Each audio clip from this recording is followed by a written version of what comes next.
ओम शांति। 10 अक्टूबर 2024 के ईश्वरीय महावाक्य। पहले सुनते हैं मुरली के मुख्य पॉइंट्स। बाबा ने कहा, देह सहित सब कुछ भूल अपनी आत्मा का योग मुझ बाप के साथ लगाओ। यही है मेहनत। याद की यात्रा में और कोई तकलीफ तो नहीं है, सिर्फ माया बुद्धि का योग तोड़ देती है। अगर तुम बाप को याद करो तो मदद भी मिले। जो याद नहीं करते उनकी बुद्धि जरूर कहाँ ना कहाँ भटकती रहती है। तो ऐसी आत्माओं का संग नहीं करना चाहिए। दिन प्रतिदिन कायदे भी बहुत सख्त होते जाएंगे। पवित्रता का सारा मदार है याद पर। जो याद नहीं करते वह तो पतित ठहरे। फिर बाबा ने कहा, उठते बैठते चलते अंदर में यही टपकना चाहिए कि अब हम पावन बनकर पावन दुनिया में जाएंगे। बाप आए हैं पढ़ाकर देवता बनाने, तो इतनी अथाह खुशी रहनी चाहिए। अभी तो तुम्हें ढेर मनुष्यों को बाप का पैगाम देना है।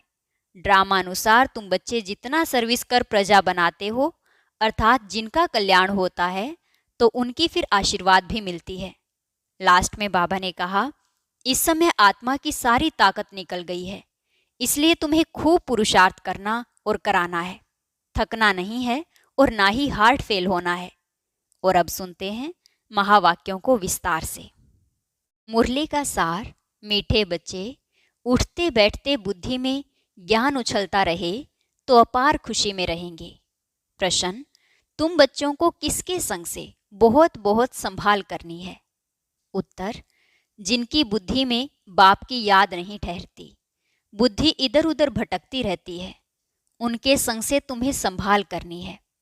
उनके अंग से अंग भी नहीं लगना चाहिए, क्योंकि याद में न रहने वाले वायुमंडल को खराब करते हैं। दूसरा प्रश्न, मनुष्यों को पश्चाताप कब होगा? उत्तर, जब उन्हें पता पड़ेगा कि इन्हें पढ़ाने वाला स्वयं भगवान है, तो उनका मुंह फीका पड़ जाएगा और पश्चाताप करेंगे कि हमने गफलत की, पढ़ाई नहीं पढ़ी। ओम शांति। अब रूहानी यात्रा को तो बच्चे अच्छी तरह से समझते हैं। कोई भी हठयोग की यात्रा होती नहीं। यह है याद। याद के लिए कोई भी तकलीफ की बात नहीं है। बाप को याद करना, इसमें कोई तकलीफ नहीं है। यह क्लास है, इसलिए सिर्फ कायदे सिर बैठना होता है। तुम बाप के बच्चे बने हो, बच्चों की पालना हो रही है। कौन सी पालना? अविनाशी ज्ञान रत्नों का खजाना मिल रहा है। बाप को याद करने में कोई तकलीफ नहीं है, सिर्फ माया बुद्धि का योग तोड़ देती है। बाकी बैठो भल कैसे भी, उनसे कोई याद का ताल्लुक नहीं। बहुत बच्चे हठयोग से 3-4 घंटे बैठते हैं, सारी रात भी बैठ जाते हैं। आगे तुम्हारी तो थी भट्ठी, वह बात और थी। वहां तुमको धंधा दौरी तो था नहीं, इसलिए यह सिखाया जाता था। अब बाप कहते हैं, तुम ग्रस्त व्यवहार में रहो, धंधा दौरी भी भल करो, कुछ भी काम काज करते बाप को याद करना है। ऐसे भी नहीं कि अभी निरंतर तुम याद कर सकते हो, नहीं, इस अवस्था में टाइम लगता है। अभी निरंतर याद ठहर जाए फिर तो कर्मातीत अवस्था हो जाए। बाप समझाते हैं, बच्चे, ड्रामा के प्लान अनुसार अब बाकी थोड़ा समय है। सारा हिसाब भी बुद्धि में रहता है। कहते हैं क्राइस्ट से 3000 वर्ष पहले भारत ही था, उनको स्वर्ग कहा जाता था। अभी उन्हों के 2000 वर्ष पूरे होते हैं, 5000 वर्ष का हिसाब हो जाता है। देखा जाता है तुम्हारा नाम सारा विलायत से ही निकलेगा, क्योंकि उन्हों की बुद्धि फिर भी भारतवासियों से तीखी है। भारत से पीस भी वह मांगते हैं। भारतवासियों ने ही लाखों वर्ष कहकर और सर्वव्यापी का ज्ञान देकर बुद्धि बिगाड़ दी है। तमो प्रधान बन गए हैं। वह इतने तमो प्रधान नहीं बने हैं। उन्हों की बुद्धि तो बड़ी तीखी है। उन्हों का जब आवाज निकलेगा तब भारतवासी जागेंगे, क्योंकि भारतवासी एकदम घोर नींद में सोए हुए हैं। वह थोड़े सोए हुए हैं। उन्हों से आवाज अच्छा निकलेगा। विलायत से आए भी थे कि हमको कोई बतावे पीस कैसे हो सकती है, क्योंकि बाप भी भारत में ही आते हैं। यह बात तो तुम बच्चे ही बता सकते हो कि दुनिया में फिर से वह पीस कब और कैसे होगी। तुम बच्चे तो जानते हो बरोबर पैराडाइज अथवा हेवन था। नई दुनिया में भारत पैराडाइज था, यह और कोई भी नहीं जानते हैं। मनुष्यों की बुद्धि में यह बात ही बैठ गई है कि ईश्वर सर्वव्यापी है और कल्प की आयु लाखों वर्ष कह दी है। सबसे जास्ती पत्थर बुद्धि यह भारतवासी ही बने हैं। यह गीता शास्त्र आदि सब हैं भक्ति मार्ग के, फिर भी यह सब ऐसे ही बनेंगे। भल ड्रामा को जानते हैं, फिर भी बाप तो पुरुषार्थ कराते हैं ना। तुम बच्चे जानते हो विनाश तो जरूर होगा। बाप आए ही हैं नई दुनिया की स्थापना करने। यह तो खुशी की बात है ना। जब कोई बड़ा इम्तिहान पास करते हैं तो अंदर में खुशी होती है। हम यह सब पास कर यह देवता जाकर बनेंगे। सारा पढ़ाई पर मदार है। तुम बच्चे जानते हो बरोबर बाप हमको पढ़ाकर यह बनाते हैं। बरोबर पैराडाइज हेवन था। मनुष्य तो बेचारे बिल्कुल ही मूंझे हुए हैं। बेहद के बाप पास जो ज्ञान है वह तुम बच्चों को दे रहे हैं। बाप की तुम महिमा करते हो। बाबा नॉलेजफुल है, फिर ब्लिसफुल भी है, खजाना भी उनके पास फुल है। तुमको इतना साहूकार कौन बनाता है? यहाँ तुम क्यों आए हो? वर्षा पाने। अगर कोई की तंदुरुस्ती अच्छी है परंतु धन नहीं है तो धन बिगर क्या होगा? वैकुंठ में तो तुम्हारे पास धन रहता है। यहाँ जो जो साहूकार है उनको नशा रहता है कि हमारे पास इतना धन है, यह कारखाने आदि हैं। शरीर छोड़ा खलास। तुम तो जानते हो हमको बाबा 21 जन्मों के लिए इतना खजाना दे देते हैं। बाप खुद तो खजाने का मालिक नहीं बनते हैं, तुम बच्चों को मालिक बनाते हैं। यह भी तुम जानते हो विश्व में शांति तो सिवाय गॉडफादर के कोई स्थापन कर न सके। सबसे फर्स्ट क्लास चित्र है यह त्रिमूर्ति गोले का। इस चक्र में ही सारा ज्ञान भरा हुआ है। तुम्हारी ऐसी कोई वंडरफुल चीज होगी तब वह समझेंगे इसमें जरूर कोई ऐसा राज है। बच्चे कोई कोई छोटे छोटे खिलौने बनाते हैं, वह बाबा को पसंद नहीं आते। बाबा तो कहते बड़े चित्र लगाओ जो दूर से कोई पढ़कर समझ सके। मनुष्य अटेंशन बड़ी चीज पर देंगे। इसमें क्लियर दिखाया हुआ है, उस तरफ है कलयुग, इस तरफ है सतयुग। बड़े बड़े चित्र होंगे तो मनुष्यों का अटेंशन खींचेगा। टूरिस्ट भी देखेंगे, समझेंगे भी वह अच्छी तरह से। यह भी जानते हैं क्राइस्ट से 3000 वर्ष पहले स्वर्ग था। बाहर तो ऐसे नहीं जानते। 5000 वर्ष का हिसाब तुम क्लियर समझाते हो तो यह इतना बड़ा बनाना चाहिए जो दूर से देख सके और अक्षर भी पढ़े, जिससे समझे कि दुनिया की अंत तो बरोबर है। बॉम्ब्स तो तैयार होते रहते हैं, नेचुरल कैलेमिटीज भी होंगी। तुम विनाश का नाम सुनते हो तो अंदर में खुशी बहुत होनी चाहिए, परंतु ज्ञान ही नहीं होगा तो खुश भी हो न सके। बाप कहते हैं देह सहित सब कुछ छोड़ अपने को आत्मा समझो। अपनी आत्मा का योग मुझ बाप के साथ लगाओ। यह है मेहनत की बात। पावन बनकर ही पावन दुनिया में आना है। तुम समझते हो हम ही बादशाही लेते हैं फिर गवाते हैं। यह तो बहुत सहज है। उठते बैठते चलते अंदर में टपकना चाहिए, जैसे बाबा के पास ज्ञान है ना।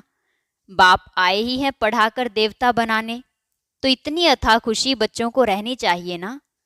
अपने से पूछो इतनी अथाह खुशी है? बाप को इतना याद करते हैं। चक्र की भी सारी नॉलेज बुद्धि में है तो इतनी खुशी रहनी चाहिए। बाप कहते मुझे याद करो और बिल्कुल खुशी में रहो। तुमको पढ़ाने वाला देखो कौन है।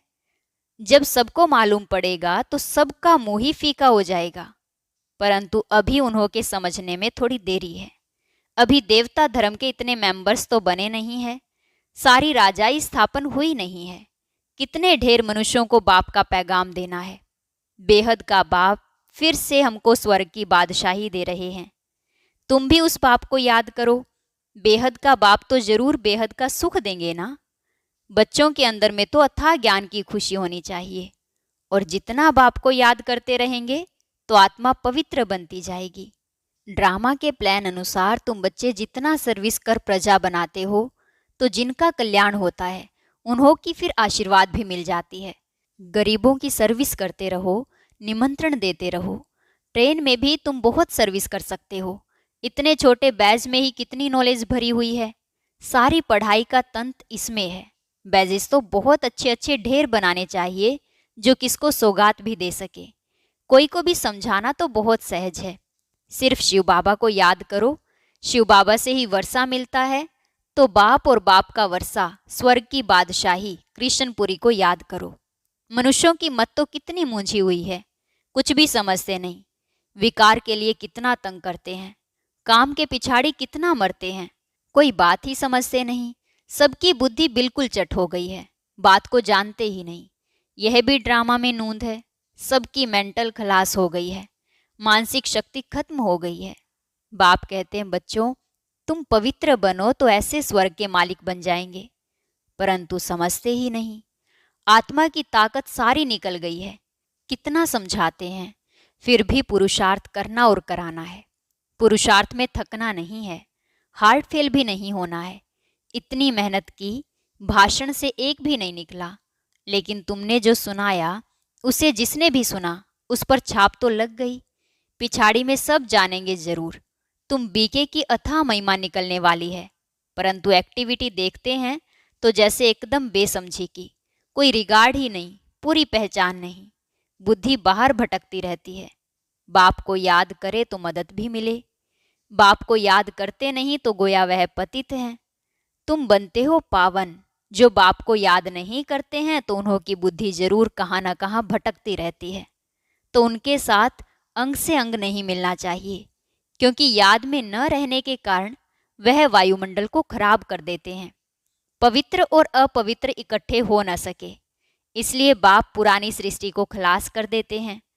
दिन प्रतिदिन कायदे भी सख्त निकलते जाएंगे। बाप को याद नहीं करते हैं तो फायदे के बदले और ही नुकसान करते हैं। पवित्रता का सारा मदार याद पर है। एक जगह बैठने की बात ही नहीं है। यहाँ इकट्ठा बैठने से तो अलग अलग पहाड़ी पर जाकर बैठे वह अच्छा है। जो याद नहीं करते हैं वह पतित हैं, उनका तो संग भी नहीं करना चाहिए। चलन से भी मालूम पड़ता है, याद बिगर पावन तो बन न सके।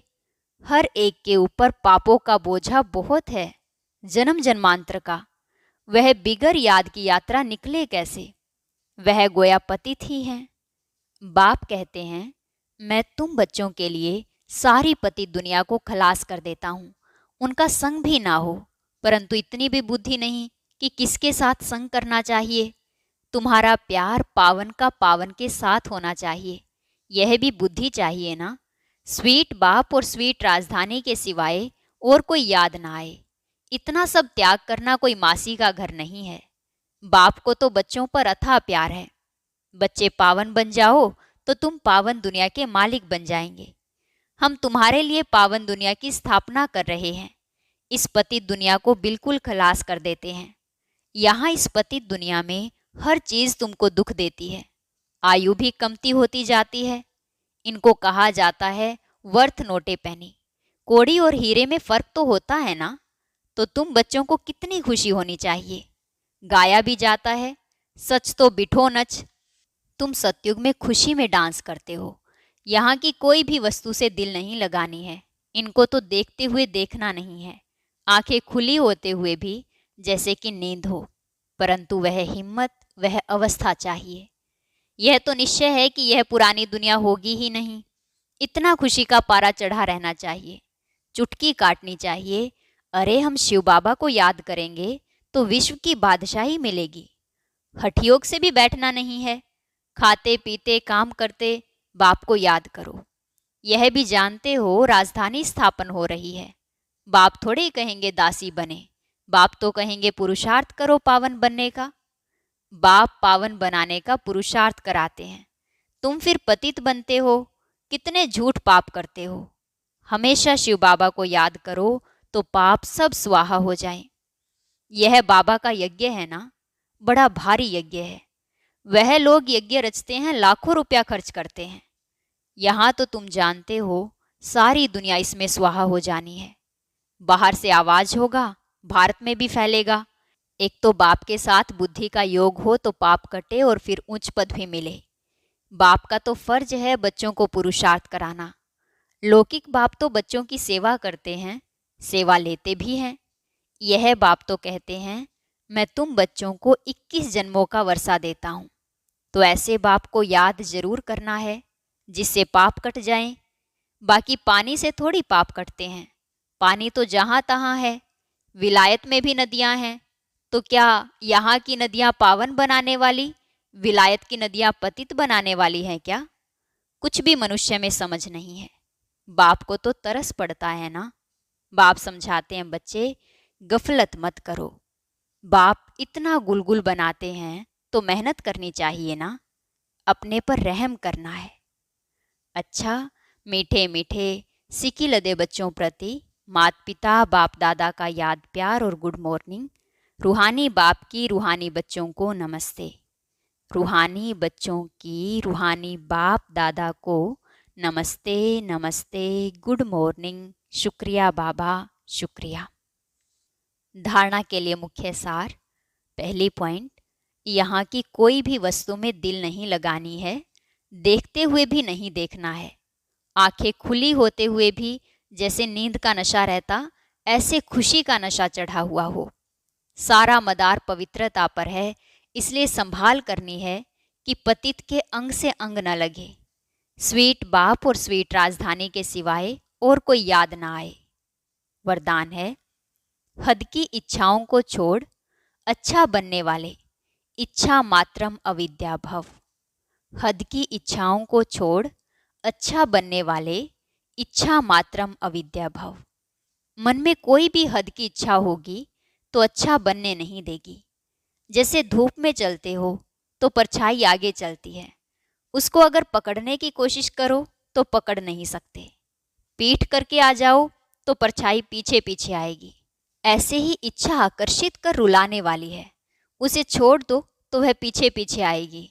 मांगने वाला कभी भी संपन्न नहीं बन सकता। कोई भी हद की इच्छाओं के पीछे भागना ऐसे है जैसे मृग तृष्णा। इससे सदा बचकर रहो तो इच्छा मात्रम अविद्या बन जाएंगे। स्लोगन है, अपने श्रेष्ठ कर्म व श्रेष्ठ चलन द्वारा दुआएं जमा कर लो तो पहाड़ जैसी बात भी रूई के समान अनुभव होंगी। अपने श्रेष्ठ कर्म व श्रेष्ठ चलन द्वारा दुआएं जमा कर लो तो पहाड़ जैसी बात भी रूई के समान अनुभव होगी। ओम शांति। अब सुनते हैं आज की अव्यक्त मुरली। इसके लिए ऊपर दिए गए बॉक्स पर क्लिक करें।